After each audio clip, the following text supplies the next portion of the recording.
everybody. We're starting the video webinar just a little bit early for you. Give you a chance to sign in, and if you'll read in the chat box, if you don't have it open on your computer, you can open the chat box and Brenda has a message for you, particularly you Texas inspectors, because we may have others that are not from Texas, which you're certainly welcome to this webinar. But we will address a few issues with the Texas inspectors as far as getting their continued education for their what we call the TREC, Texas Real Estate Commission Home Inspector's License. So again, let me just say welcome, and I will tell you that Brenda is sitting on her computer here in the office monitoring this, so we will have a monitor throughout the class to kind of help me with the Q&As. To get started, if you have a question, please put it in the Q&A box, and the chat you can put where Brenda's already started it there. If you open the chat, you'll see she's already has, looks like 2 messages for you already. So we're just waiting on others to join us, and we'll get started promptly at 6 o'clock. Let me just say again, thank you for joining us. I look forward to being able to share this presentation with you, and hopefully we can all learn something together here. All right, we're still waiting on others to join us here. We said we'd start at 6, and we'll go just before 8 o'clock, and we're going and be able to go from there with you guys. So just hang in there with us, and we'll get the thing started here in just about 2 more minutes. Just give everybody a chance to kind of join in. I see somebody says they're not seeing anything in the chat, Bren.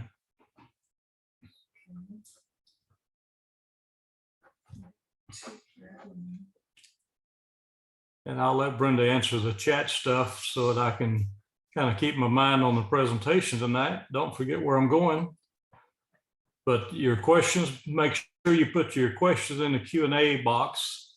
And if you want to chat with Brenda or anyone else that's attending the meeting tonight, you can do it in the chat box. The way you do that, you go down where it says type message here, and right above her, you see a little box that's got blue with white lettering, says host and panelists. Or if you pull down that, you can see anyone else's name that's on the webinar with us, and you can send them a private message. So just a little bit of way the thing works. Again, thank you for joining us, for being with us tonight. I appreciate you taking the time. This presentation was basically planned for our West Texas chapters. After the COVID pandemic and the issues with COVID, I know a lot of our chapters have been having some difficulties getting people back to come into the live meetings again. So this is just one of our methods we want to try to help all of our members across the state and across the nation as you join with us on these chapter meetings to see what's happening, maybe learn something among ourselves. So it is 6 o'clock, so I'm gonna go ahead and kick this meeting off. So we are in the meeting now, and at this stage, you should be seeing my screen on your computer or smartphone, whatever you're calling in on. It says inspection, framing issues, and it just shows a white screen there with what looks like a wood deck at the very bottom of the picture. So if you're seeing that, you're on the right spot. If not, something's wrong. Ask them to go ahead and start putting in their turn. Okay, let me keep going. Brenda's stepping ahead of me here. As Texas inspectors, if you are a Texas home inspector, in the chat box, put your license number, your full name, and the city in there for us, please. This is how you will get your 2 hours CE credit for attending this webinar if you attend the entire webinar. The webinar itself will be about 1 hour and 50 minutes or hour and somewhere like it. It'll be less than 2 complete hours. But if you put that into the chat box for us, we will have your license number and name so we can get you listed on the TREC website for a continued ed for this. It's worth 2 hours of CE credit for you. And what we do need your information there so we can have it in and ready to go on the thing. Now, I will tell you, there will not be any certificates sent out on this. All this will be posted automatically for you. So give us about a week, maybe a little less, we'll have it posted on the TREC website, and you go in and search for your name and license number, and you can see all the credits have been posted for you. So hopefully that'll be a way that you can increase your hours for credit with TREC. And if you're an InterNACHI member also, you can also claim this 2 hours towards your CPI requirements. You have to complete a certain number of hours every year or so to get keep your CPI designation updated. You can use it for that. And any of our education classes with InterNACHI can also be claimed for your ICC code certifications, because we are an ICC code education provider. So again, put your questions in the Q&A box, and we'll monitor those, answer those as best we can. Chat box, put in if you're a Texas inspector, which I'm assuming most of you probably are, put in your TREC license number, your full name, and the city where you're from. That way we can kind of monitor which chapters are participating in this webinar. Okay, well, let's get going. That's enough on the preliminary stuff. I hope that all of you are staying busy, to have a lot of business coming your way. And most of all, I hope that you're staying somewhat cool in this hot weather and not overdoing yourself. So here we go. If you've got questions, be sure and put them in the Q&A for us. We'll try to monitor those things. Little introduction from me. Some of you may not know me. I've been around for a few years. I am currently the TPREIA-InterNACHI Texas Education Director. So I put together a lot of the education classes for our convention each year. My TREC license number is 3740. Had it for a few years. Going on, it's about 29 years now, like 28, 29 years. Fourth generation builder. I do hold my combination code certs from the International Code Council in building, electrical, mechanical, and plumbing. So I am what they call a combination code inspector. I am a certified Texas Department of Insurance inspector. I do have the certification for FHA, VA, HUD as a certified inspector, and I've got a lot more there. I don't care to list all of them. You've seen a lot of them. I tell people I got more pedigrees than what my dog does, I think.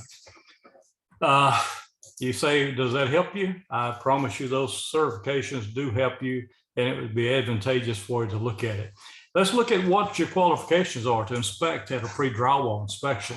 I know there's a lot of new construction going on throughout the state of Texas, and they do need inspections. The builders have a tendency to tell their people buying a home, you don't need an inspection. We have our own inspectors.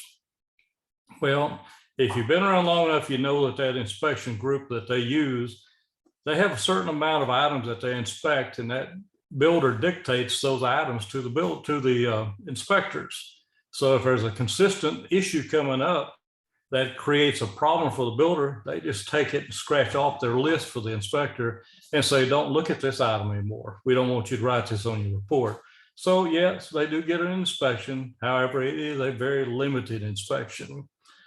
TREC license that Texas home inspectors have doesn't actually qualify you to perform drywall type inspections or pre-pour foundation inspections.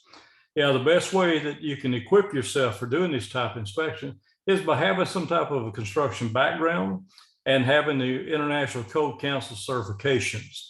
That makes you qualified to do these types of inspection. Of course, the training is by far the most advantage that you could ever have. And the International Code Council, I've got the website listed here on the screen. It's www.iccsafe.org. And you can go online and take classes or take them in person, either way you prefer to do it. And why would you want to do that? Well, if you get your code certs, then that's going to validate your knowledge, and it opens up a lot of new avenues for revenue for you. And I say revenue because, like in my area, in the Houston area, the Woodlands requires you to be code certified if you're doing inspections on some of the properties where they've had to pull permits for the Woodlands. Bentwater, for example, a waterfront property up in Conroe or Montgomery, I guess, requires the builders now to have 3 code compliant inspections on each home that they build. And they have to present that to them so they even have a be able to sell that house. So, you know, there's a lot of things there, but they also work for your HUD, VA, FHA. Your code search just do so many things for you. And if you really got bored doing home inspections, most municipalities would love to have you if you had your code search, and that would be beneficial for you there too. So, you know, it's not that difficult to get them. It does require a lot of study, a lot of work. The tests are some of the, well, I've been told some of the most difficult ones that you probably ever take, unless you're a good test taker. But the good news is it is an open book test. And basically what they want you to do is be able to find the code item in the code book so that you can back up your understanding of the code whenever you begin to quote a code to a builder. All right, I'm going to show you. I did a little video recently. You'll have to excuse me sometimes. I've got a little hack, it seemed like, in the video. But this was a one I had done for a builder, and when he's allowed me to come back out, I told him I want to come out and video, just walk through just briefly. I'm not going to show you everything I look at in a pre-drywall inspection, but this will give you a concept. And then we're going to go in and go a little bit further into what you look for, show you some illustrations of things that are common found in a pre-drywall. So hold on, this is just a short video, so bear with me and let's see what we got. Good morning, this is Paul Roebuck with TPREIA-InterNACHI in Texas.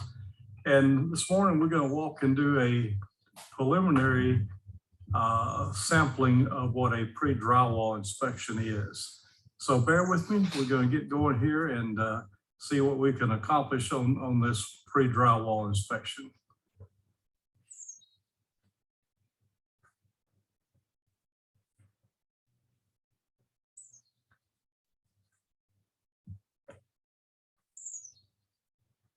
Okay, as you can see, we're at a brand new construction home. And looking around the outside of it, of course, you're going to be looking at the grading and drainage as we go around. This one, they had to build a little retention wall around the home. Look at it, you can see there's going to be a brick exterior. One thing you look at as you come around, you want to make sure this moisture barrier is down at the bottom. It's flashing.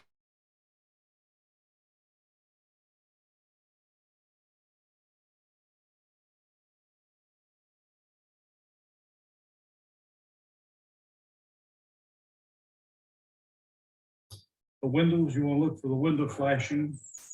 See how the tape is ran? This tape starts on the bottom, goes up the sides and across the top.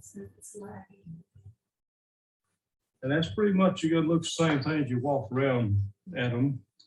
On these columns, you want to see the metal down at the bottom. Usually set these columns up off the ground just a little bit to prevent wood decay and damage from occurring over time. Okay, we're gonna walk in. If the video seems to be lagging for some of you as it is, it may be you have a slow Wi-Fi connection because it's showing up fine on our screen on different computers here in the office. So it may just be how your Wi-Fi may be a little slow. So just bear with us. This will be posted on the InterNACHI webinar sites after this meeting's over with. So you'll be able to go back and rewatch if you need to. Now we'll continue with the video here as soon as I get her going again. And I see pink, so they've already started the installation, so they get ready to drywall this thing. But let's go and look at some of the framing members. Number one, we've got the water pipe coming in. That's going to be your water shutoff.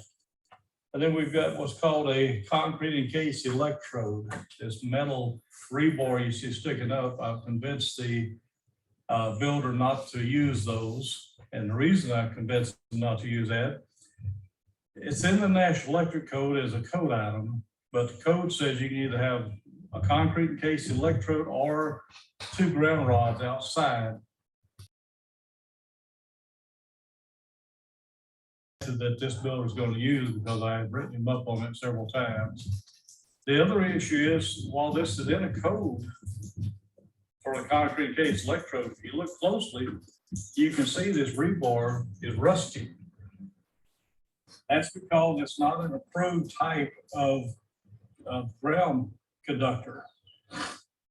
In order for this to be used as a concrete encased electrode, it would have to have and a coated rebar, which they're not going to use. This is the same rebar they put in the slab. Coming on down, if you look at this, you see you have an anchor bolt. You have a splice in that bottom sill plate. So there has to be an anchor bolt within 12 inches of the sill plate splice. That was missing. We come over here, look at the windows. You can see the plastic flashing detail. We call that window sill pan flashing. That looks okay, except when you go closer and see the staples in the bottom. That's like drilling a hole in the bottom of a boat. It's going to leak. That cannot be.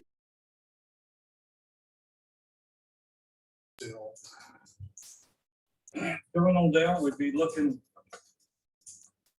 for anchor bolts. We'd be looking for the placement of the electrical outlets. And you can see on electrical outlets, see how they've got this box sticking out in front of the stud. That's because when they put the drywall up, drywall will be flush with that box.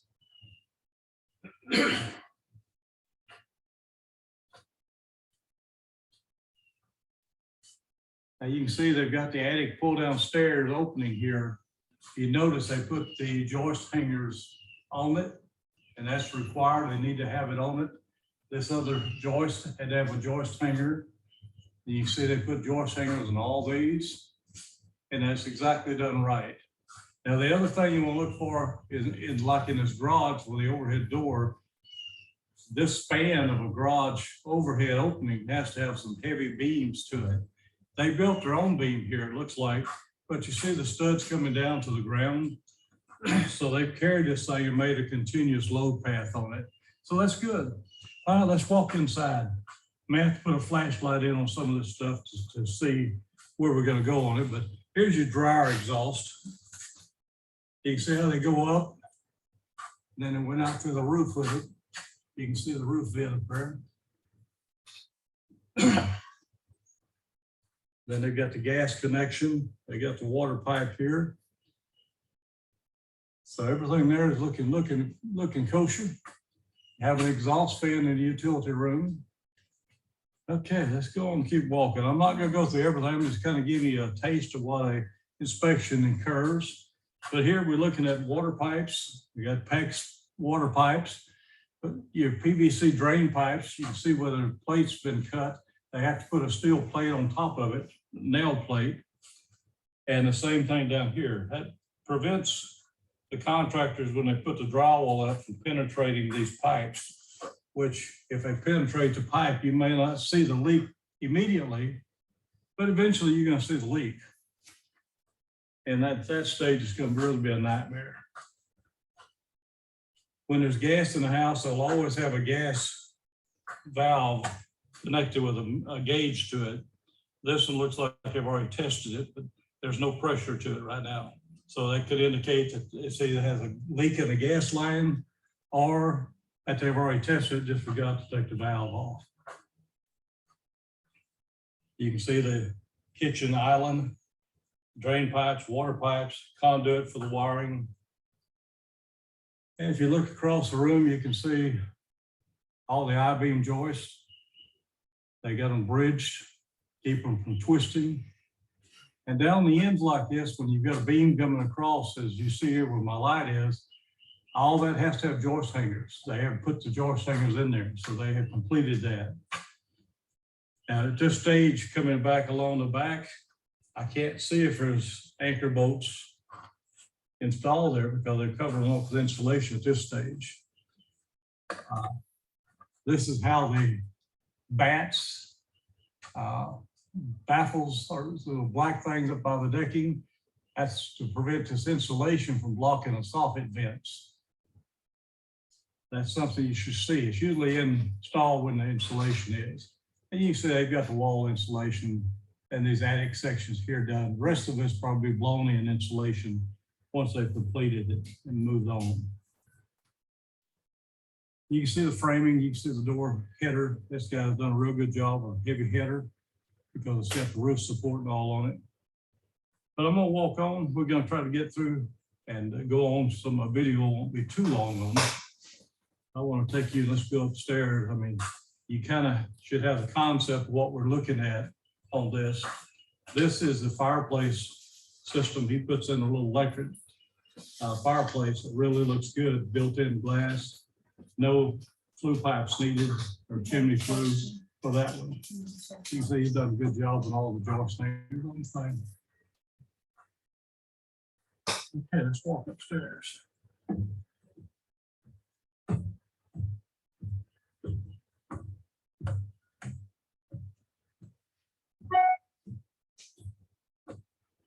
All right, so you get all the insulation up here already. Why they put all this in the ceiling, I don't know, but that's okay. You see, you're gonna have a bedroom, closet, bathroom. Something else we'll look at, see if we get it. And now, if you look up real close at the ridge board right here at the peak of the roof, you can see that the ends of those rafters extend past the edge of the ridge board. That's improper. It needs to come in and add something to the bottom of that, because the end cuts of the rafters have to be bigger than the ridge board. So we use the same dimension lumber, say a 2x8 or 2x10, and you slice it, cut it at an angle at the ridge. That cut becomes bigger than the ridge board itself. But as you're walking through, you're looking anywhere you see they run a duct like this, the floor has to be sealed, the top has to be sealed. They can block it with anything, plywood, drywall, insulation, any type of material like that. Any of your bracing on this roof has to come down and meet on a support wall. You can see they put this bracing right down on the support wall. That's something you want to look for. The other thing is, when the wires have a hole going through the plate, the insulation guys seal that with fire caulk or foam. That's what they've done here. So those are just some things you look for in a pre-drywall. All right. Well, I understand we had a little bit of issue with the video there. I do apologize for that. But I had a couple of questions pop up here. Someone asked, would you still write up joist hangers missing in older homes? Well, if you see where a joist hanger is missing, absolutely you write it up. Joist hangers, it gives a support to those structural members. So yeah, if they're missing, write it up. That doesn't mean they're going to put them in, just like any rest of the things we write in our reports. Doesn't mean what we write up, they're going to correct. So yeah, call it out anyway, because it should be there. Let's see. Question says this is a pre-drywall inspection. The home has not been lived in yet. This is not a home inspection. Absolutely, it's not a home inspection. It is a pre-drywall inspection on new construction. So if you look at an older home, that permits have been pulled on for major renovation, 50% or more, yes, if they are installing I-beams. It doesn't matter if they add on, if they pull permits, then it should be built to current code. In the state of Texas, we're still under the 2015 International Residential Code for as far as construction goes. Electrical is under the most current National Electric Code. So yeah, write it up. I mean, we'll have things that come up like that you know, you've got to just write it. It doesn't mean they're going to fix it, but as an inspector, you should be the one to write it up. No one's going to come behind you and follow you unless they have another inspector come in and do that. This illustration here just shows you some of the typical names that you'll see in construction that you should familiarize yourself. This seal plate here is on the bottom. We call that a seal plate, but it's also called a bottom plate. So, you know, there's some terminologies that can be changed and used differently, but yet they mean the same thing. Collar beams or collar ties right here at the upper part of the rafters. And if that brace from one rafter to the other across there is up there, it can be called a collar tie or a collar beam. Now, if you go down to the bottom here, you could, you know, you'll have a ceiling joist, and sometimes people call them a rafter tie. So, you know, there's a lot of different things and terminology you hear, but they can all be the same thing. I'm sorry, it backspaced on me. So, you know, it's just a play on words. Just know what you're talking about. And just because someone calls it something else, that's like a purlin brace or a purlin strut. It's going to be the same thing. Just depending on where you're at, what terminology they use. East Texas, West Texas, Houston, Dallas may all have different terminology, but yet we're talking the same thing. This just talks about, because she gives you a little illustration on it. I want to show you how this goes in. If you notice this stud here, it's at the top plate of his 2-story house, but if you notice it coming on down, it goes all the way down to the foundation. When you're doing what's called a continuous load path, that's what you want to see coming from the top straight down to it. Now this looks like it's probably a different type of framing, but I just showed you an illustration of what it should be. But you should be familiar with some of the names of these construction titles and what their purposes are. What is a continuous load path? What is a purlin? What's a purlin brace or purlin strut? And where can these rest upon? Can a purlin brace set on top of a ceiling joist in the attic? You probably have all seen that, where they may set it directly on it, or they may lay a 2x from ceiling joist to ceiling joist and put the purlin brace right on top of it. Is that correct? No, it is not correct. It has to go to a support wall. So, there's some issues there on which way it goes. Here's some more terminology for you as we get on in. You've got your king stud on the framing here with your header. The king studs want to go from plate to plate. And then you've got the other one in here where the header sets on it. These are called trimmers. And then, you've got your seal plate, your cripples underneath here. It's just a part of a stud, basically. So, there's just quite a few little things that you can look at. Now, we talked about the concrete case electrode basically briefly in that video. I think all of us around the state of Texas are seeing this thing installed.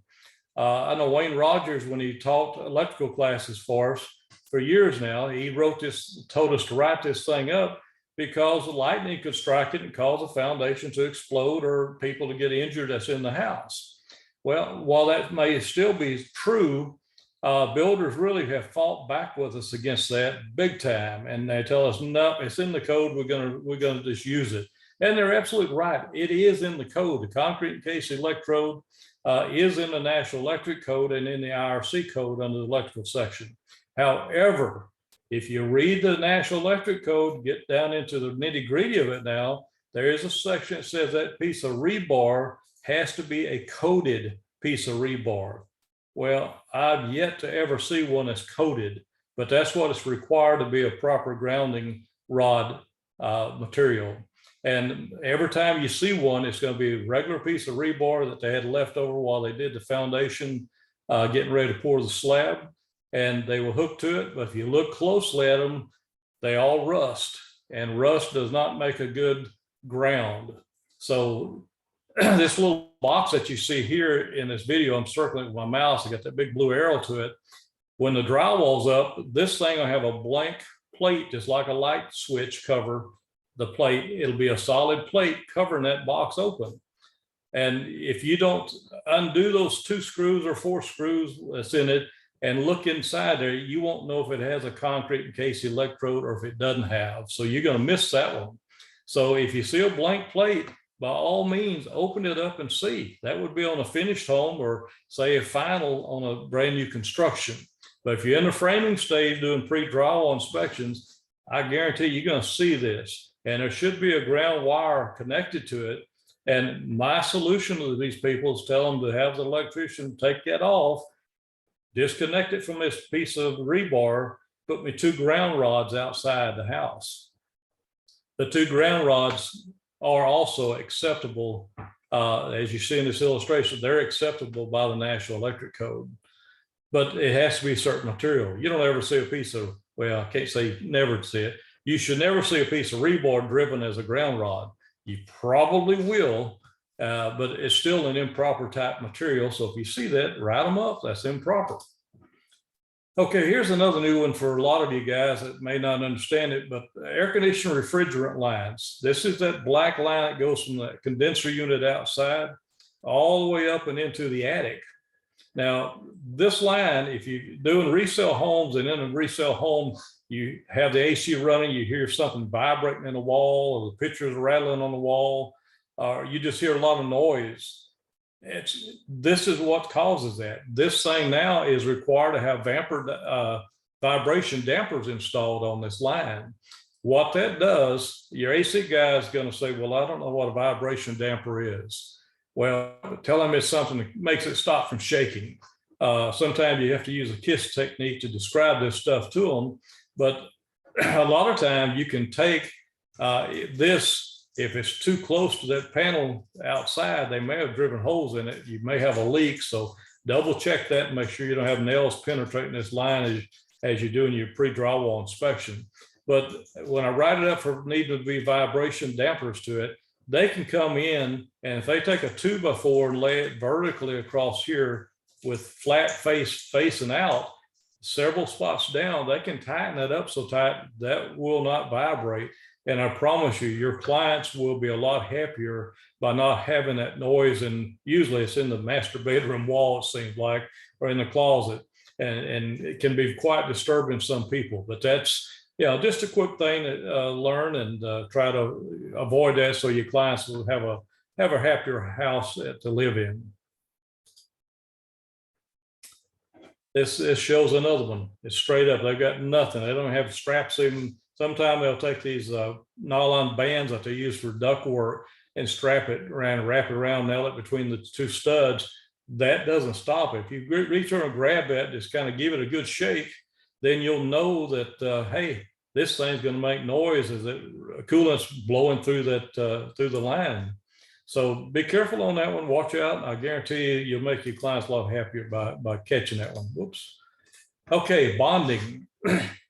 Bonding's a big issue in the code, and it seems to be controversial or misunderstood by a lot of inspectors. But you're in a pre-drywall. I'm sorry, my mouse is doing things that I'm not expecting it to be doing here, so bear with me. What I do? Go back the wrong way. Let's see. Okay, I'll come back to the bonding in a little bit. Anyway, this is your pictures of the attic area. You can see this is the attic access opening that you have my two bottom green arrows at. See anything missing there? Yeah, joist hangers. They have to have the joist hangers on them. If you look where my big blue circle is there, you'll see the ridge board. And if you notice at the bottom of that ridge board, you see the ends of the rafters extending below that ridge board. Well, by having that ridge board is too small. Now, it's not a hard fix for them to go back in and fix this. Basically, what you've got is you've got two rafters coming down and the weight's bearing down the bottom of that rafter. So you need something to support that. Excuse me. A lot of times the builders will take a piece of 2x4 and rip it in half, make it a 2x2, and they'll drive it up at the bottom of the ridge board in between the rafters and just nail it up to the ridge. And that certainly would work. I mean, that would be one way of correcting that. But they do need to do something on it. So don't let them slide on that. Of course, as you're looking at the bottom of the decking and all, like through these sections, excuse me, you want to look for the H clips. A lot of the framers that do the decking and all won't put H clips in, or what the code called panel edge clips. You won't find the word H clips in the code, but they're called panel edge clips. They put in as a spacer between the decking to keep it from buckling up as it expands and contracts. And you want to be careful. A lot of builders or the contractor will put an 8-penny nail in there, which spaces it out the same way. They'll leave a little gap. That's all you were looking for, the gap between it. Just a small gap, like maybe a size 8D nail or something. But the H clips are prevalent and easier to find if you're looking for. Oh, there's my bonding one again. Okay, I'm not going to touch a mouse while I talk about this. That's your gas line coming from the inside of the house going to the outside meter. Now on this gas line, that green wire you saw connected to that concrete case and case the electrode earlier, this thing should have one connected to it, or a bare number 6 copper wire that goes down this pipe into the outside.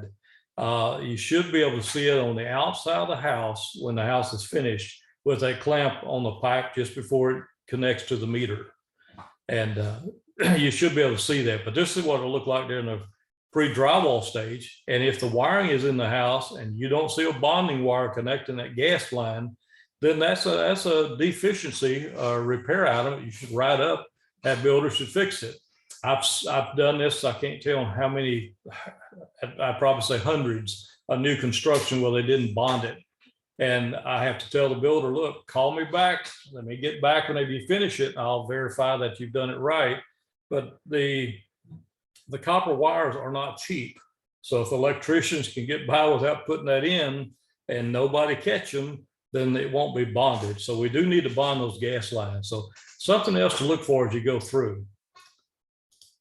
Okay, just the illustration here, another place, pre-drywall, no joist hangers. They're missing them. And it's amazing how many times you find joist hangers. But if you're doing pre-drywall, pre-cover type inspections, I promise you, you'll probably find joists that do not have joist hangers installed. Here's another illustration of it. These are not all the same houses. These are some files I went and pulled back out of some houses I've inspected over years and threw in here just so that I could try to show you a little something and try to help you on your pre-drywall inspections. Now, we talk about the ridge board. You can see on the left side of this picture, see how that ridge board sticks down below those rafter ends? That's what we're talking about. We want that ridge board to be bigger than the end cuts of those rafters. And if you look at that circle just to the right of that, you see a metal band going across that. That's some of the wind strapping. That's what helps hold those ridge boards together during a storm, high wind conditions and all. So that's what you want to see happening on that. You can see the different ones there. You see the rafter ties to the joist and the joist rafters tied to the top plates. And you know that gives you the table in the IRC code that you can use on this. Again, this presentation will be on the InterNACHI website under the webinar section here in just a little while. Any of these that we've done or that InterNACHI does, they'll all be posted. So you know, you can go back and review them at any stage, anytime you want to go in and steal your illustrations, whatever you'd like to do on it. This is one illustration I've used a lot whenever I'm out doing inspections, even on used resale homes, new home construction. You can see you got the collar ties on the top, the ceiling joists or rafter ties down at the bottom, and you can see the strong back there on the left. You see on the right-hand side, it says purling bracing. Well, in my opinion, the strong back and purling braces all part of the purling configuration. But if you look at, follow down the purling brace on either side, you see where it goes down. It's sitting on top of a wall, a support wall. That's what it should be. Even when you're doing a used home or resale home, if that purling is not sitting on a support wall, it is an improper installation. And a lot of times when they get a roof sag on an older home, they'll come in and put a brace on. They'll call it a purling. I've even seen them come up, just nail this to the side of the rafters, go straight down to the ceiling joist, and that's it. Well, that's not the proper way to do it. And you know, it needs to sit on that support wall. You may not see that during resale if the insulation is real thick. You may not be able to see where it's going unless they've done them totally wrong and laid like a, if they took, if you can see my cursor here, take a 2x4, 2x6, whatever, and laid across the top of these joists, and then brought this and set it right on top of those 2x. That would be an improper installation. That is not allowed or approved by code. So, yeah, that would be write them up and see what happens on it. And someone asked, does Texas still use the IRC 2015? Yes, that's what's in the state law right now, is a 2015 IRC code. This was a house that another inspector sent me and asked me if this was correct. It was new construction, and what they had done, they had cut the rafters too short, and they lacked probably 1/2 inch, 3/4 inch or more where the rafter end met the ridge board. So what the builder did, he came back and just cut another piece of scrap 2 by whatever this is, 2 by 10, 2 by 8, and nailed it beside the other rafter. That is not a correct repair on it. When you have a rafter that doesn't meet the ridge board, it's got a big gap, those toenail nails aren't going to hold it. That's not going to do any structural strength or stability to it. They can come in and sister another rafter alongside the one that's cut improperly, but when they do, they need to make it fit the ridge board up tight like this one shows, but this whole board here or here needs to go all the way down and rest on top of a purlin brace. It's got to sit on top of it purlin. So, you know, this little 12-inch piece of board, that doesn't work. I mean, that's just an improper installation. And you'll see it out there because these contractors and subs will do anything they think they can get by with. This is an improper installation. That is not the proper way to do that. Here's one that I did yesterday, and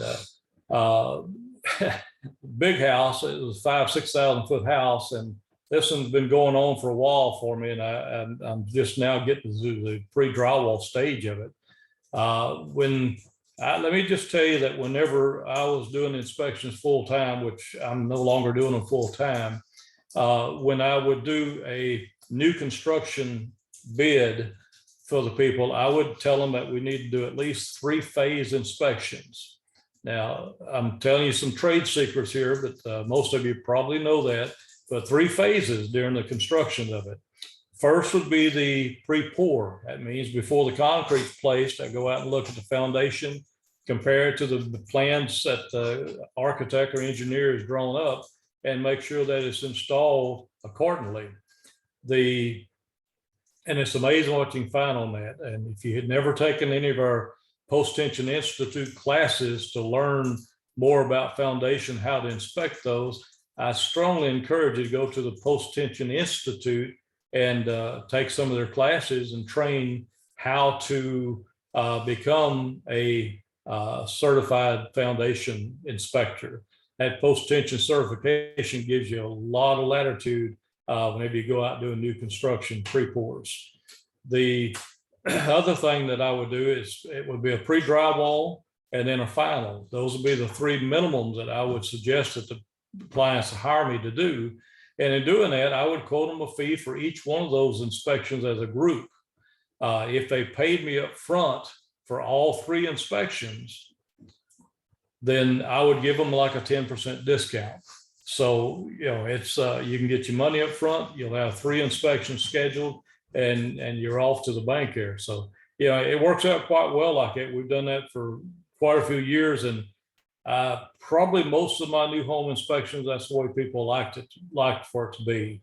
And during that last final inspection, I would also suggest to them that, you know, before your 1-year anniversary is up, give me a call back, let me come back, go through the house again. That way it gives you a chance to live in it, hear any squeaks or see anything that you're concerned about, and we can bring it back up to the builder again. So, yeah, just a little trade action there for you.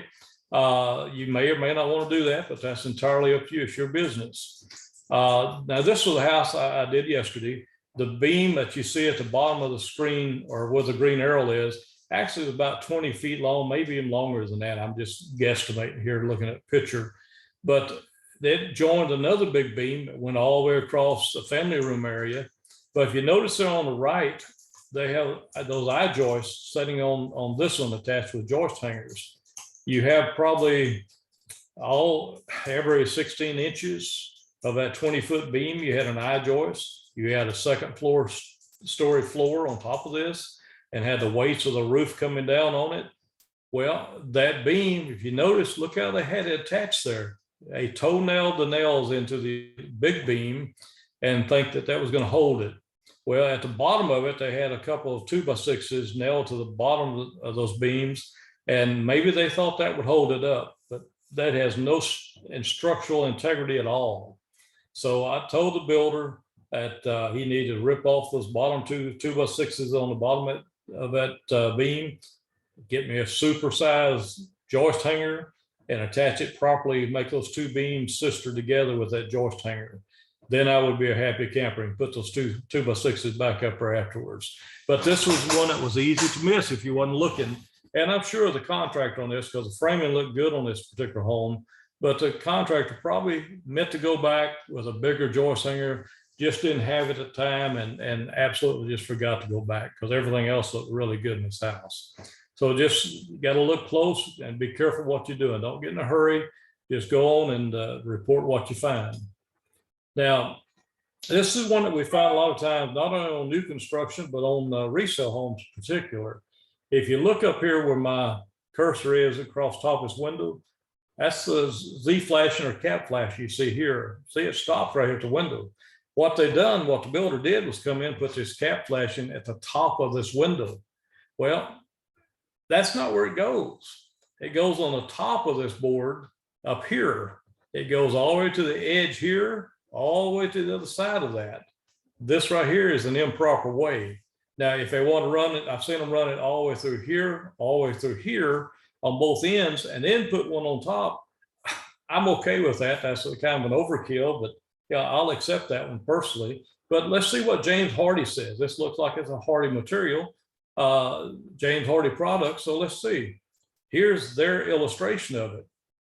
You don't see this Z flashing or flashing down here where the builder had it on this other window. They put it on top, and they have that starter strip. A starter strip goes behind that piece of board here. Anybody got to understand why? Well, as water runs down, water will kick back up in there, and that starter strip stops that from going up any further. But water, it has to, see how this sets on top of this piece of siding? Well, this sets on top of that starter strip, so it lets the water shed. And then that cap flashing or Z flashing, whichever way you want to call it, both are appropriate. It'll keep the water getting behind that window. So this is, I can't tell you, probably any house that had siding on it over the years, probably 80% or higher probably were missing the cap flashing or had it installed improperly. So let me stop for a minute. Brenda, do we have any questions? I don't see any. None? Okay, guys, if you got questions, throw it in the Q&A box and we'll try to get with you and answer those for you. Hold on, I do have one. No stupid questions, guys. I promise you. Nobody's going to laugh or make fun at you. So if you got it, ask, because I assure you others will have that same question, may be afraid to ask. So, Okay, we have a question. okay. Quite a few window manufacturers require flashing above the window frame. I will see both cap flashings installed from time to time. Yes, I agree. That's what I was saying. Sometimes they'll have them on both places, and I'm okay with that. The actual way that this comes out, the best way, you'll never see it. I've only seen it probably 2 or 3 times in my career, but this flashing come down and they'll cut it and wrap it, fold it where it comes down just a little way here. That's the best way to do it, but you're not ever going to see it like that. So, if you get this, if it goes all the way across, be happy. You're way ahead of what most builders even try to do. So, just look for it. But I promise you, you'll see that wrong if it's there at all. Okay, Now, let me another just, question. okay, hold on a second. Another thing about this, where all is this required? Anywhere where water is going to blow up against the house, can run down, it needs to be there. Now, if this top trim board on some of these newer constructions, they'll run these windows right up to the cornice section of the house. So if this is right up next to the cornice, you don't have to have the cap flashing. It's not going to get water there anyway like that. Very little if it does, because this board will butt up to where the overhang of that roof, that cornice section, meets the wall of the house. So you don't have to have that. But if this board is down, say the cornice stops here, and say 6 inches down, anytime like that, 4 inches, 6 inches or more, you have to have the cap flashing. Okay, question, Brent? Okay, do you have an example of palm bracing in the attic? No, palm bracing is not a code item. It's not approved. Palm bracing is something that a lot of the contractors have come up with and said, we're going to use a palm brace. What they mean by that is where all the rafters meet. You've got several different rafters and hips meeting in one location at the ridge. They have no way to support that.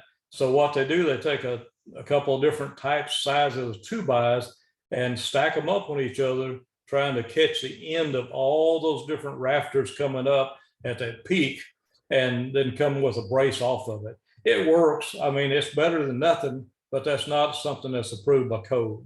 And if you ask me, well, then what is the correct way?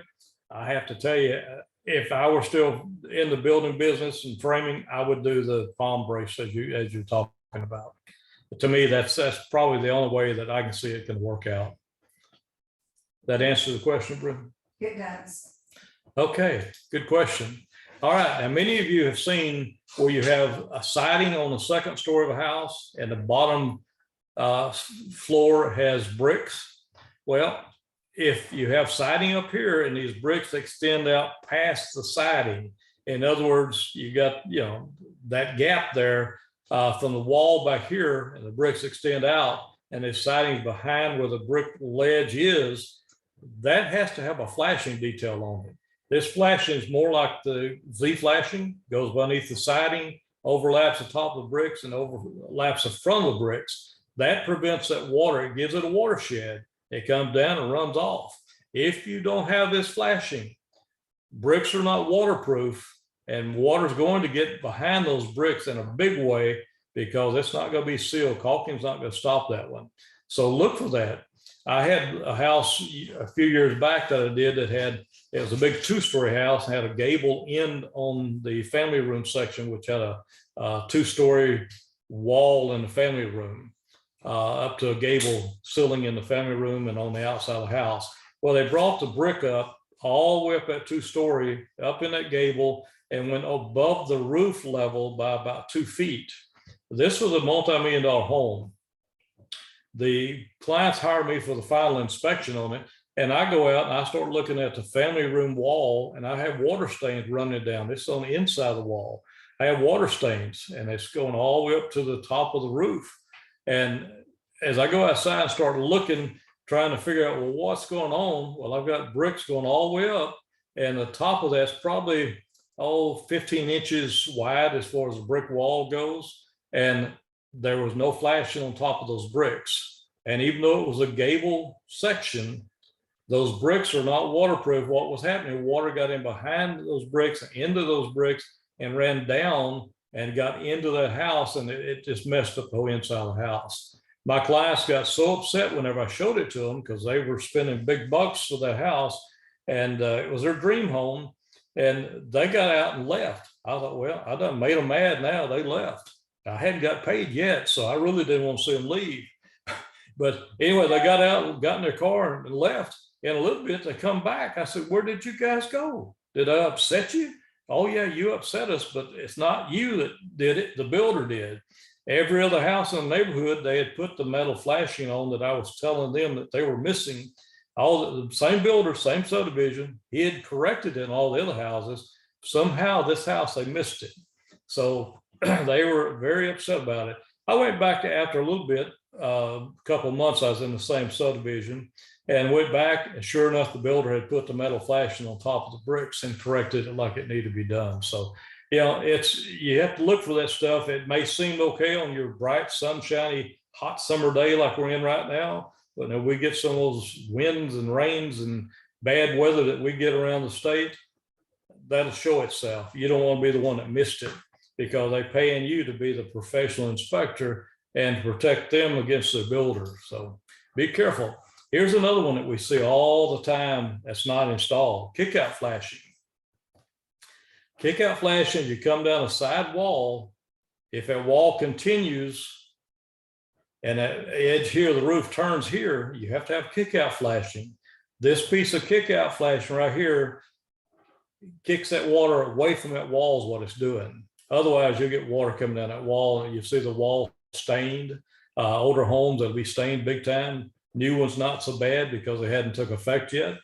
But my son has been a builder over the years, and he was putting on some roofs, and he went to the roofing supply house and was going to buy kick-out because he worked with me as an inspector for about 14 years, so he knew what the importance of kick-out flashing was. So he went to get it, so they put on this house they were re-roofing, and none of the roofing supply houses had kickout flashing.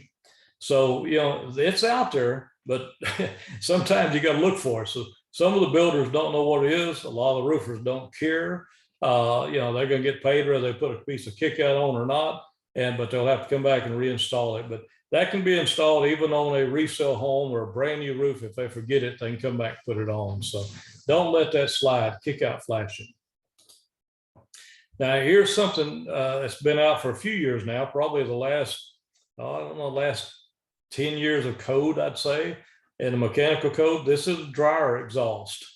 You know, what they're doing, they're putting these little tub things in, raising this dryer vent pipe up. Sometimes they put it way up on the wall, 3 or 4 feet. They're trying to shorten that length of dryer vent pipe, which I can't blame them for it because it makes the dryer work better. But in this one, did you know that dryers now are required to have a dryer label? That label has to identify the length of that pipe and how many 45s or 90-degree elbows that pipe has. And it has to be permanently affixed to this dryer vent where as inspectors, we can come by and we can see it and know exactly how long that dryer vent is, if it's going to function as it should. Any of you seeing those out there? I mean, it got to be such a thing here around Houston that when we see one, we put it on our Facebook page and say, hey, it does exist. So, you know, I'll show you what a picture looks like, and you feel free to steal this picture, take your phone and take a picture of the thing or screenshot it. This is what they look like. The air conditioning contractors do the ducts, and this is what this thing is. They have to come in and write this in, how long it is. This is a mandated by the International Mechanical Code. This gives them the code section by the IRC Mechanical Code, and it cannot be removed to deface this placard. It has to be installed on all new construction. And like I said, that's been out probably now for about 10 years or so.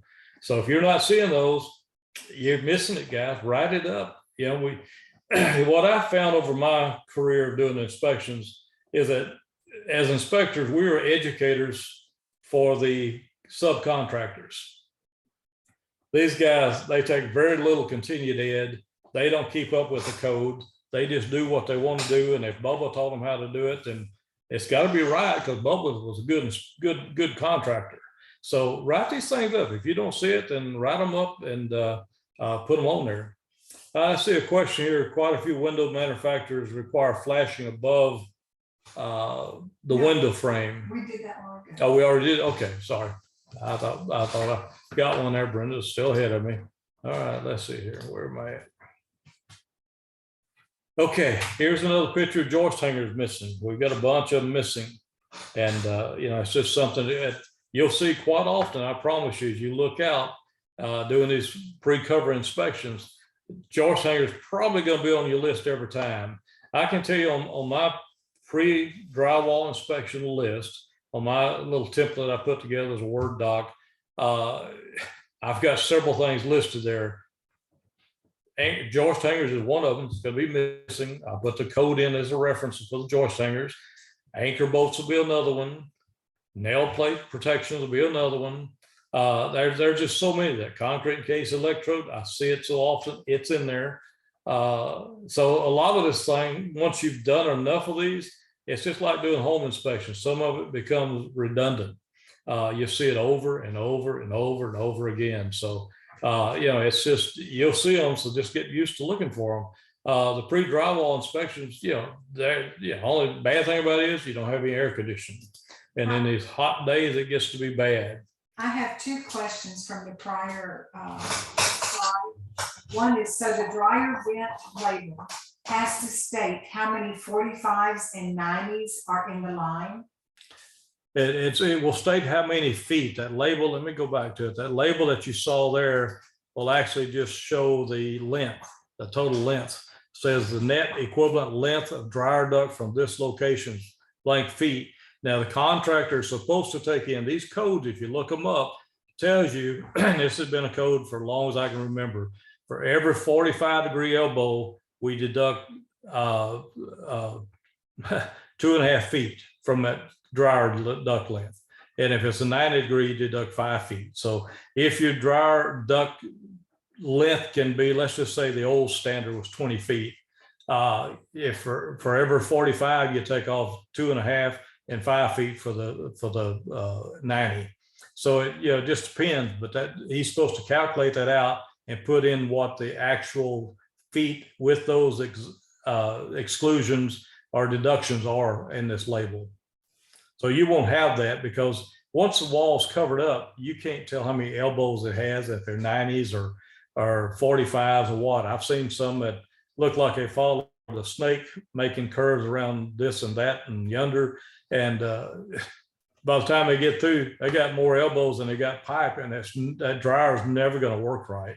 So yes, that's where that number of feet comes in play. Good question. I have 2 other questions, and it says, so who do you recommend to install a sticker for the dryer vent? Air conditioning contractor. Air conditioning contractors in the state of Texas are licensed by Texas, and they're required to meet the minimum building code. This is a minimum building code. Any code item that you have are minimum building codes. And you know, if they don't build to those minimums that we offer, that's what building codes are. Again, just minimum codes. They can supersede those and do more, but they can't do less than. So if they can't even meet the minimum code, what do you think that makes them? I tell them they're a substandard contractor or builder. They don't like that terminology, so I try not to use that often, but between you and me as inspectors, that's what that is. They're substandard. Okay, another question is, the dryer duct label only required per IRC when the exhaust equivalent length exceeds 35 foot. Label shall be affixed within 6 feet of the duct connection. I'm going to say that's probably an observation. Okay, yep, the dryer vent, I'm not sure about that 35 foot. I'd have to double check that myself, but these are the codes. If you want to Google it and see it, it's there.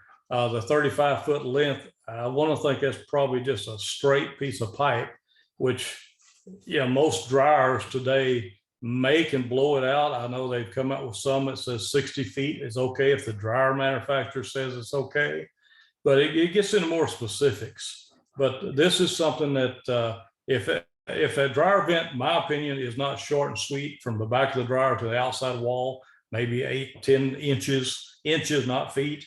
If it's not short and sweet like that, the longer that pipe is, the less that dryer is going to function as intended. Okay, and that is there. And it says, do you ever mention the fungal growth mildew on the lumber that got wet during construction? An example would be in the last joist hanger picture you showed. Yeah, I believe it's on the screen now. You're talking about right here. Sometimes I do, but not always. I mean, when you're around construction sites, this stuff comes up all the time. I mean, if I see a lot of this excessive, then I'll recommend that they need to have it cleaned and treated. But a lot of times it may even turn that way after the house is in the framing stage, the dry stage, and you know, water got in through a roof leak or something, and it can still do that. So I mean, you may call it out, then again you may miss it and not get it. So yeah, it doesn't hurt to call it out. It's a good thing to do. Okay, it is 35 feet. Okay. Okay. Okay, anchor bolts again. Here you've got the bottom plate. Bottom plate's always going to be treated wood, by the way, treated 2x4 or 2x6 is whatever the wall is going to be. But within 12 inches of that cut right there with the anchor bolt, with the seals plates cut, within 12 inches there has to be another anchor bolt. They come in, now you can't use the redhead shots where they shoot a 16 penny nail or whatever down through there. That doesn't work on the outside walls. They have to drill it and put in an anchor bolt as epoxy into that concrete, and with a nut and a washer on top of it. Now, if you look at this one, I don't see a washer. These things have to have a nut and a washer on them to hold that plate down. I've actually seen them do new construction where they don't even have anchor bolts in the concrete. These are placed at the time the concrete is finished off before it dries. These things go down and they're about 8 inches long, go down and make a J on the end to give them strength so it doesn't pull out of that concrete as there, you know, as any wind or anything would pull up on bottom plate there. Is that piece of wood acceptable? This piece of wood here, you see where it's got bark on it? Yes, that would be acceptable. I mean, new construction, that's one that most new home builder or new home buyers have never seen a house be built before. They'll get upset with little things like this. Tree bark still left on a piece of wood. They have to understand this stuff, all this lumber comes from the forest. They have trees, they have tree bark on them. That's not gonna hurt anything. So no, I don't make an issue out of it. Homeowners do. That's our job to hold their hand and kind of get them through, to let them know that, hey, it's okay, guys. Just hang in there. That's not going to hurt anything. You're not going to see it once the house is done. A question, Okay. why would the sill plate need to be treated and the exterior siding not be? Good question. Sill plate's always been required to be treated. It actually has a piece of foam or felt paper underneath the sill plate, separated from the concrete. But this has to be treated because we don't want to rot out, because that piece of wood is holding all this stuff to the foundation. So it's actually an anchor for the whole house. So it's holding it down, but it has to be treated. The siding on the outside depends on the type of material. You know, James Hardie or LP siding says they have a 50-year warranty on the thing. I don't know who's going to be at 50 years to go back and say, hey, my house didn't last but 49 and a half and the siding fell apart. But we've all known about Masonite. I'm sure at one time it probably had a long time warranty on it. And we found out Masonite really didn't work worth a flip. So yeah, we may find out something about Hardie and LP smart siding before the days are over with for some of you. Here's where the builder's inspector came in and he's marked it where you see my green arrows and these red dots. I didn't do these red dots. I did not write bolt. That's where the builders or his superintendent or his inspector came in and tagged it, because they have to have an anchor bolt. If you don't see them, they need to be there. I always take a picture of the area, put an arrow on like this and say anchor bolt's missing, and I'll try to identify it on my report as to the location, just so they'll know it. But I don't personally use spray paint. Some inspectors do. I don't want to be the one that they say, we were actually going to stain that concrete floor till you painted on the thing. And now we want you to do something to make it right. I don't want to be the one to do that. So I don't use the spray paint. Some will use a magic marker and something like that to mark it like that. You know, you can use tape. Tape's probably going to fall off, but it's just, it's whatever you want to do on the thing. If you're going to use spray paint, I suggest you ask the builder, is it okay, Mr. Builder, if I put spray paint? He's probably going to tell you no. So I'd save you money on buying spray paint.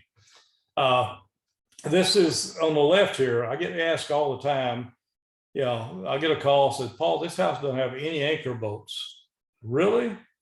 Well, no, they sent me a picture and this is what you see, 2 metal straps. Well, what this is a metal anchor. These are also allowed. This thing goes down. It's a long strap, goes down into concrete and comes up. And once they put the plate down, they fold these over and nail it to the bottom plate. Either or, this or the anchor bolts are acceptable in the code. Both of them will do. Now, if you notice here again, this plate coming down, you see this joint? That's a splice in the plate. And what did we say it had to have? Within 12 inches of this splice, this is more than 12 inches. And on this other side, I don't know where it went. I don't see it with my picture. I'm covered over with Q&A in the chat box. But what the builders like to do, or the framers, I should say, they take on this and put a 2x on top of the plate in between the studs and nail it. You can see a bunch of nails. Well, that's not an approved means of an anchor. So when I write these things up, just like you see an arrow here, an anchor bolt missing, I'll put that in my report and put me an anchor bolt right there. And they can drill through both of them and go down. That's fine. But, just have to use a longer bolt on it. But, it's okay. If they want to do that, I got an anchor, I'll let that go. Otherwise, pull this board off, drill me an anchor like it's supposed to be. But this is a common practice and it has been as long as I can remember. I probably did it myself whenever we were building, but it's not in the code. This is what your anchor bolts look like. So they go down here, they make a little J on the end of it or a little L. They hold down like that. So that's what they should look like. This is out of the 2003 code check. So this is not a recent picture, but that's still the same. The hold downs, they'll use these, but these things are a lot longer. They go down into the footings. They're for like you got a short wall section where the garage door has 2 feet on one side or something.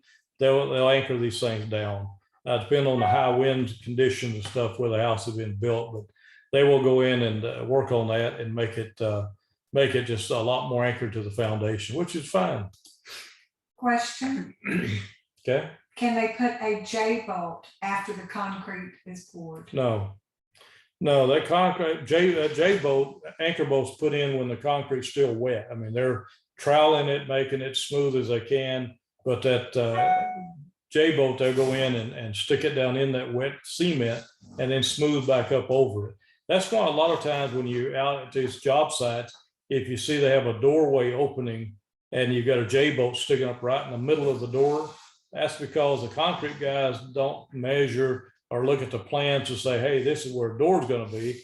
They're just coming in, putting those anchor bolts ever so often, and that's it. That's their job. You know, in construction, you'll find that one subcontractor doesn't care about the other subcontractor, and the last person in line, he may mess up everybody else before him doing his job so he can get paid, but they don't care about the other guys. And quite frankly, they don't want to know. So, you know, it happens, but you know, an extra J bolt sticking up somewhere, they can cut it off if they don't want it in there. But no, it has to be put in at the time of the pour.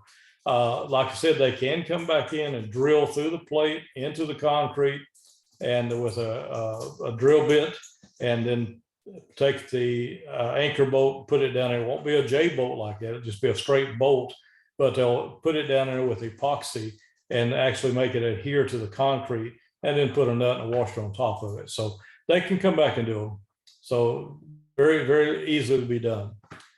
This is a picture here. You see, you got plumbing pipes, you got wiring back here, but they cut the plate because they had a conduit here for the plumbing, and they didn't want to cut around it for the plate, I guess. But this needs to have a plate, a steel plate going all the way across this, so we don't drive a nail through it or screw through it, anything like that. And you got to not only work what's on the interior of the walls, you got to look at these outside walls. Sometimes this PEX pipe will be run right next to the siding OSB board, and they'll staple that stuff in, nail it up, and you'll have a penetration of pipe. So when you're doing this pre-cover like this, usually the water lines will be pressured, and you can tell if there's been a leak or something. It'll show up.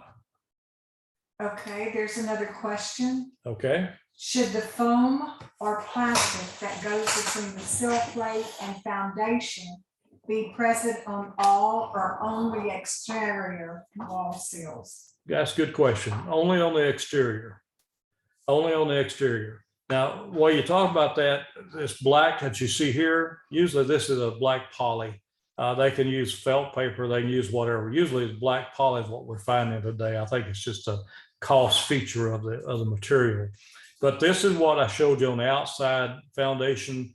And we first got started with a presentation where the brick ledge was, and where the corners, it was missing, the outside corners missing this plastic.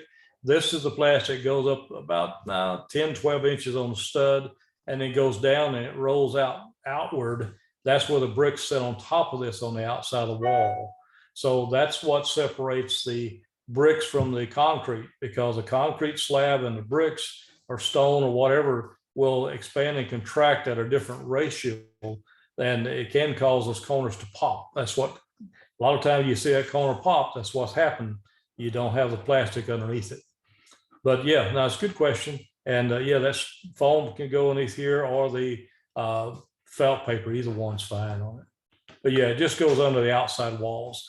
And speaking of the anchor bolts, Anchor bolts, if I didn't say already, they only go on the outside perimeter walls. They don't go on the interior walls. The interior walls, they do shoot them down with the red heads or some type of anchor like that. Okay, metal plates required. Anytime you got pipe like here, you gotta have a metal 16 gauge steel strap. There's a lot of different material that you need on that. You see the J bolts or anchor bolts here. So there's, you know, anytime there's a pipe, a wire, anything that can be penetrated and damaged with a nail or drywall screw, whatever, however they're attaching to drywall, it has to have some type of protection to keep that pipe or wire from being penetrated and cause damage. Now, I've had some inspectors ask me, well, do we put a nail plate on the black iron gas pipe to protect it? No, I don't think you're going to drive a nail through that black iron pipe. So no, black iron pipe, I think you're okay without the nail plate on it. Okay, attic catwalks. This is part all of us love, especially this time of year in these hot Texas attics. Does this one look like it would be okay? I mean, what does the code tell us and our training tell us about a catwalk? It's got to be solid, unobstructed. Look at this thing. They kind of built it up here. Look like they nailed it to some braces and to some of the rafters. Yeah, that's what they've done here. See, they've elevated this catwalk, but this is not solid. And you got some over here, so I don't know if this would be considered obstruction.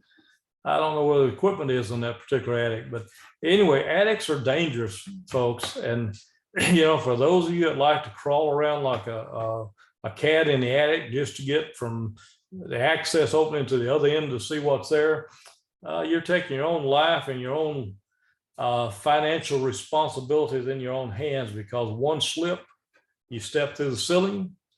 You're lucky you just have to do a drywall repair, paint job, and all this stuff.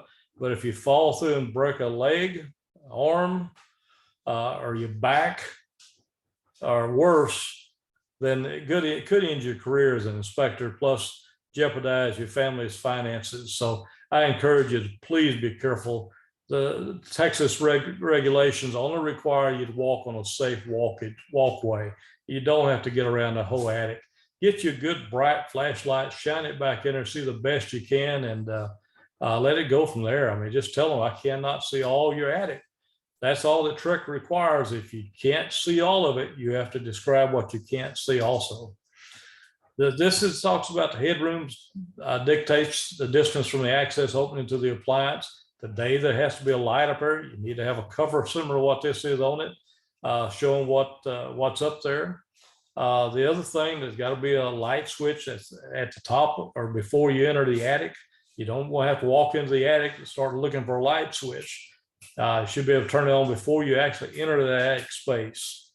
There needs to be a receptacle up there within 25 feet of that appliance. The other thing is that opening, and I've had inspector call and say, Paul, I have an attic access opening. I can't fit through the opening to get into the attic. And I do have equipment, furnace, water heater, all this stuff still in the attic. Well, then guys, that's a screw up, because that attic access has to be big enough to get the largest piece of the equipment out of that attic. So when you see something like that, just look at the equipment. And if you can't get that equipment through that hole or through that opening, then it's not going to work. So I know I've seen some of these pull down attic stairs that are about 18 inches wide. Most of the attic equipment ain't going to fit through that 18 inches. Take a 40-gallon water heater, you're not going to get it through that 18 inches. So when that thing goes out, your homeowner is going to have to put in a new attic access to be able to do that. Now, also, when you get in that attic, if you have to go over here and crawl over the top of this air handler to get to the water heater that's back here, this would be obstruction. That is the wrong thing to do. It. You have to write it up. You can't get to it. If you have to crawl across this, get to the other side of that unit to be able to see the burner system and all on this furnace, then that's an improper installation. They put it in backwards. And believe me, I have found that many a time where they turn them backwards Usually when they do, they shove it up against the eave of the roof or the slope of the roof where you can't have to crawl on your belly to get to it. Well, that's an improper installation. That AC guy should have had a good swift kick back in the backside and be told, don't do that. Go back and fix it like it should be. So just some things you need to look at. But another important thing you'll do in these inspections, look at these duct runs. These things, sharp bends, these straps bend so tight where the ducts are pinched off. It's kind of like cutting off your airflow. Those are all wrong. I mean, we need to not let those things slide because that definitely affects the comfort of the house for your client. Another thing I want to just point out to you, I threw this in, is usually won't see this in a pre-drywall inspection, but attic pull down stairs, I always like to caution you on these things. When you open one of these things up, make sure that you can open it up without dropping and breaking something. If you have a wood floor or a floor that can be scarred or damaged, make sure you put something underneath these legs to rest it on so you don't damage the floor. Somebody said it wasn't like that before you got here. But not only that, before you ever step foot on this ladder, shine your light up there and see how this thing is attached. If you see screw heads, it's improper. If you see nail heads that look like finished nails, very little heads, that whole thing could come down with you. Drywall screws, any type of screws can break, they're brittle. The whole thing can collapse with you on it. And we have had an inspector where that has happened. What you want to see is 16 penny nail heads, 4 here, 2 on each end, or you see a lag bolt head. A lag bolt head is one that you'll have to have a socket or a wrench to install or uninstall the screws. Always check that. Check your steps and make sure they haven't been modified by the homeowner, that they've broken. They decided, I can fix this myself. I don't need to put a new ladder in. Be careful because they will certainly fall off, and they're dangerous. You don't want to get hurt on those things, so please be careful on them. This is that corner I was talking about. See this black plastic? Remember a while ago from the inside of the house, I showed where this went up about this high on the inside, come down and wrap back over that slab. Well, this is where I'm talking about. If that plastic's not pulled this way and a piece cut and put on this corner, then once the bricks or stones are installed, it's going to pop this corner. It'll cause it. And that's what you see a lot of times on resale homes. You'll see that corner, little bit, big bit, whatever, popped off because they didn't straighten this plastic out. And it's just something we catch during the pre-cover stage so that we can prevent that from causing issues down the road. Okay, I hear a lot about grading and drainage, and I apologize for this slide. I tried to make it large enough to fit on here. It came out a little blurred on it, but if you got a brick veneer wall or stone, from the bottom of those stones to the ground level, you want to have at least 4 inches. That's what the minimum building code has been for as long as I've been in this business, 4 inches. That's under masonry products, 4 inches. And then this ground has to slope out. The first 10 feet should slope 6 inches coming out. So you can see if this was level, you can see how the ground should slope. That's to allow for drainage. You want to get the water away from the house. This allows for, you see termite tubes. You can also prevent water getting up and into this thing. Now, if you have hardy siding or LP siding, they require 6 inches from the bottom of that siding to the ground, where masonry products such as brick and stone is 4, but anything else is going to be 6 inches. And if you do an inspection, they got hardy board siding on the house, I always look underneath that bottom board, make sure that little starter strip's there. Again, if that starter strip's not there, that water can turn up and go underneath that siding. This starter strip basically is it's like this next piece laps over the top of this piece of siding and so on. This piece laps over that starter strip, kicks that water out. If you don't have that starter strip, the water doesn't kick out, it kicks under. So be careful on that. Grade drainage, I know most of you probably have that illustration to show where the swells are. This is on an interior lot. We want to see it. Tell people it's like a horseshoe around the house. It all goes out to the street. Depending on the lot size, lot type, If it's a corner lot, if it's got a creek behind it or a canal behind the house, it can drain different directions. So, just depend on which way it goes, but the drainage is very important. I know some of our West Texas chapters, they tell me that the builders build their their yard right up to the bottom of the bricks. Sometimes they cover that first course of the bricks. And they say that's just how they build it. Well, ladies and gentlemen, write them up for it, give them a code reference on the thing and tell them that is just wrong. If you're in the termite business, that's probably real good for your business, but for everything else, that's wrong. Sometimes, like I said before, we inspectors are teaching the contractors how to build properly. So keep stabbing at them, you'll get them. Eventually they'll start doing it. If you write up enough and they got to come back in and regrade that yard, it won't take but a few times. They're going to say, hey, we're not going to do that mistake again. That inspector's going to nail me again. So keep it up, spread the word to all your buddies out there and let them go on and get this drainage done correctly. All right, this is one that comes up all the time. The correct way to install a sediment trap. Now, I get inspectors all the time saying, no, all it's got to do is the gas has got to turn. Yep, it's got to turn. You're right.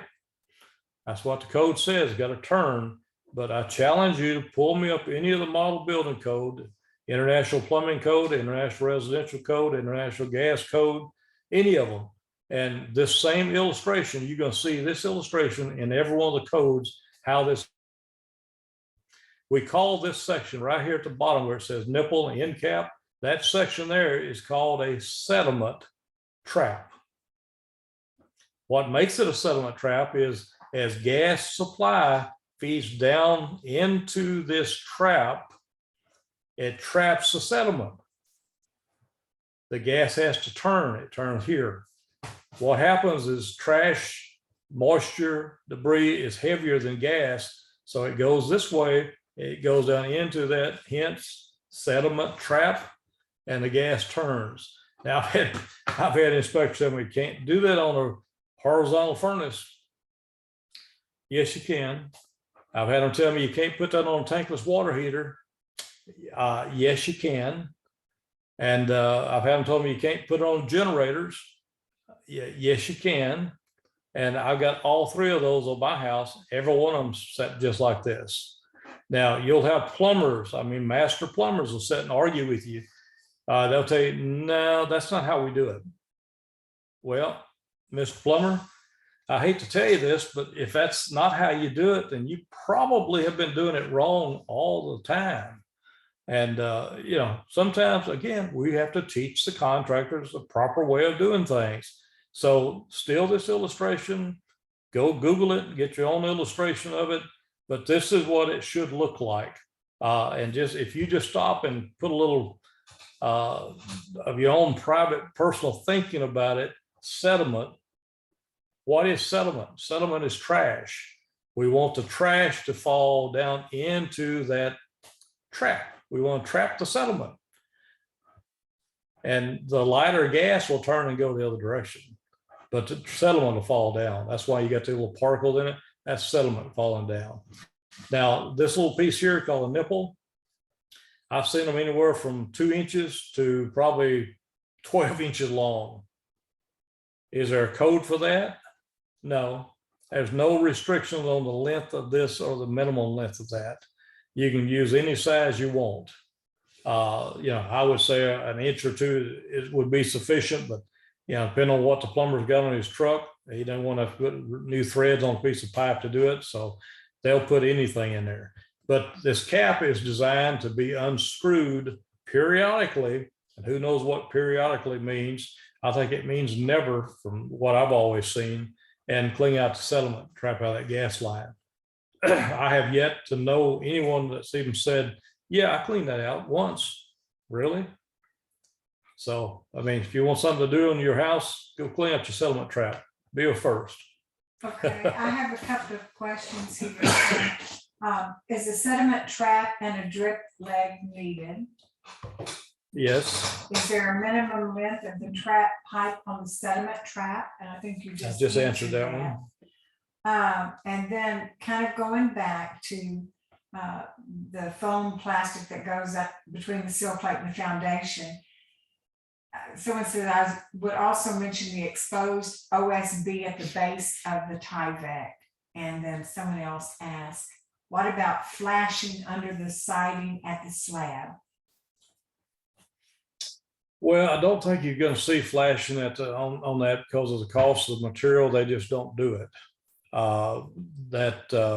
The flashing itself is that black plastic I showed in a couple of pictures that we showed you. That is the flashing that goes down there. The siding should lap on the outside of the foundation grade beam enough to kick that water as it runs down the siding away from the slab. So I don't think you really need any flashing down there. Now, if you don't have a kick out, that little starter strip underneath the siding, then it could cause some water intrusion. But yeah, it's that's just the way it is. I mean, that's all I can tell you. Okay, another question, and I think Robert Skinner has answered it, but it's, does the drip leg need to be immediately before the appliance? Robert said as close as possible to the inlet. Yes, absolutely, Robert. I agree with you. Thanks for answering that. Yeah, someone said something about the not a settlement trap. It was what's the other one? My mind's blank. Drip leg. The drip leg. A lot of people up in the northern part of the state, the northern part of the states, United States, have to use that instead of, and plus the settlement trap. But the drip leg, if they come from up north, a plumber, they'll know more what a drip leg is rather than a settlement trap. Drip legs are usually at a different location where the gas comes into the house, not where it goes into the appliance. So basically they look the same. They function pretty much the same. They're just installed in a different location. But this is what you see at the furnace, gas furnace and gas water heaters. You should see a settlement trap. But it's easy. I'm telling you guys, even as many of these as I've done and many of these that I've taught across the country on teaching these things, I will look at one time that's put in wrong, and then it'd be so close to being right till I think, that looks okay. Then I have to stop and think. And the way that I remember it, maybe it'll help you to remember it, gas has to flow directly into that trap. Everything else you can figure out, but everything else has to flow into that trap. Then here at this T, it can turn. But typically you'll see the gas coming in over here, coming this direction. Well, that's the wrong way. It's got to flow into that trap because the settlements are going to be heavier than the gas, and it has to fall into the trap. If it comes in this other way, settlement, you might get some of it, but it's going to turn. You're going to blow it out. So somebody going to miss. It's more important, in my own opinion, on a water heater, tank water heater, than it is on a furnace, because tank water heaters, I've actually seen the pilot lights get put out with this trash settlement being caught up in the pilot and blowing it out. So yeah, it's very important to have it thing. Every gas, I don't know why it's doing that. Every gas water heater and gas furnace should have a settlement trap on it. That answer the questions? That did. Okay, good questions, guy. All right, here's one that a builder gave to me. He said, Paul, I said, I got to share your video. I said, can I use it? He said, yes. So I'm going to share this video with you. I want you to see this. This is just real short, but it's showing you how roofers put on a roof. First, I want you to look at this picture closely. Look how steep that roof is. If you notice, there's ropes coming across here to hold these guys up, and these big pieces of foam, they set on those things because the roof gets hot, but that also keeps them from sliding. But some of these guys are like monkeys, man. They can walk on anything, but notice how this was carrying up the shingles. He didn't have the truck with the belt that they put them all on a ridge and waited for the roofers to get there. They're carrying them up. But watch how this guy does that in this video.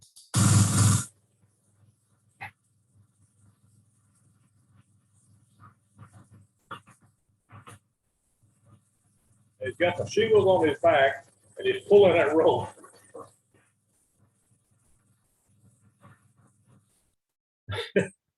Now, that's not a job that I want to do. That's quite a little load there. All right, guys. Well, we're getting to the point of ending the presentation here in a couple more slides. So I hope I've convinced you that when you do a pre-drywall inspection, you're actually looking at a lot of things, man. It covers so many things, from the foundation to the framing to the electrical to the plumbing to the HVAC system, to the ventilation. I mean, it's just so many things you're looking at. I mean, as home inspectors, we're used to going into a house and looking at everything. We walk in a room, we're analyzing that entire room and every component in it. But it's no different in a pre-drywall. You just don't have the interior walls covered up. You get to see them behind the scene, which to me, that's probably going to be one of the most important inspections that you can do for your client, is the pre-drywall. It's charge for it, guys. Don't back off and say, this is, easier than doing a home. No, it's not. Once you get in there and writing your report, you come up with your own report form, because you don't have to use a TREC report on pre-pour or pre-drywall inspection. You can come up with your own on those. Use your TREC report on the final. But, are you really qualified, do you think, because you have a TREC, Texas Real Estate Commission home inspector's license? You're qualified to step out there and do these type of inspections? Yeah, it depends on your experience and your qualifications. I can tell you, if there's ever a complaint filed against you, the first thing that TREC's going to ask you is, are you competent? Competence can be defined by knowledge, by education, by your certifications. So there's a lot of things that come into that. And, if you ever think you might get questioned on that, or if what house you inspected ever went to court, those attorneys are going to ask you, what are your qualifications? If you say, well, I'm a TREC home inspector, well, does that qualify you to do new construction, pre-pours, or pre-drywall inspection? It doesn't limit you from doing them, but does it qualify you to do them? That's the question.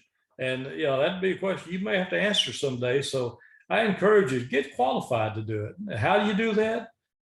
Get education, keep taking classes on it.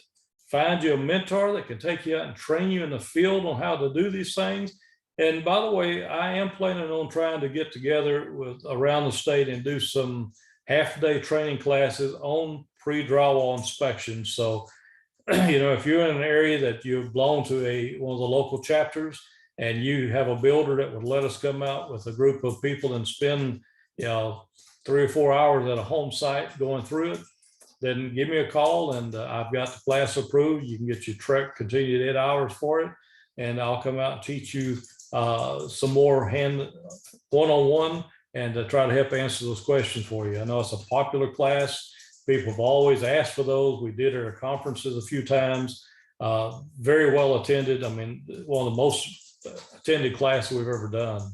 But, the next thing is, what are you doing to become qualified? Are you taking any of those classes? Well, I can tell you that the last 2 times that we had conventions up at Bryan College Station for TPREIA-InterNACHI, we taught classes on building, on mechanical, plumbing, and we got one more coming up this year. I think maybe electrical this year. I have to go back and look at my notes. Anyway, we have been teaching classes that teach you how to go in and look in the code book, learn how to find these answers in the code, and kind of get you prep ready to go out and take your code cert test. So I hope some of you have. I know I've gotten a few emails from a few people, very few, and I've been surprised at that. They said, hey, I passed my code test. Now I am a certified building and code inspector. Awesome, that's great. So what type of reports do you use? You have to come up with your own. I mean, it can be a simple checklist, where you go down and say, well, I found anchor bolts missing here, yonder, put some pictures in, and just do that. Now, how much do you charge? That's again going to be your decision as a business owner. We always charge according, square footage of the house. Same way we do on a resale home. We charge the same thing on each of the phases that we go out. My time was valuable. They got a benefit from my experience and knowledge and sharing it. So, I would say go out and do that. Someone's asked me, what code book do you recommend? Your code test can be taken on any of the code series. I mean, codes change. The International Residential Code changes every 3 years. And you can go in and take your depending on which test you want to take, if you want to take it on the 2015 IRC code, buy the 2015 IRC code books. When you buy that, I would tell you get the combination code book that has all the codes in it as far as residential, and you get one that has a commentary. Commentary will help explain.